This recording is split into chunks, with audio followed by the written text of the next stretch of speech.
Sabi ko na sa iyo. Yan ang tila pahaging ni Vice President Leni Robredo bilang pagkadismaya sa administrasyon. Ayon kay Robredo, mayroon pa ring naglalabas ng post sa social media ukol sa plano nila noon sa gobyerno kasama na ang panghihinayang na hindi na isakatuparan ang mga ito.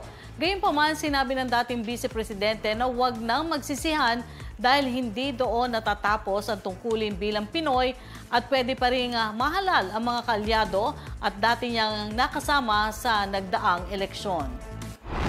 Pagkatapos ng nakaraang halalan, talagang hindi maiwasan na makaramdam ng mga pagkadismaya sa mga nangyari.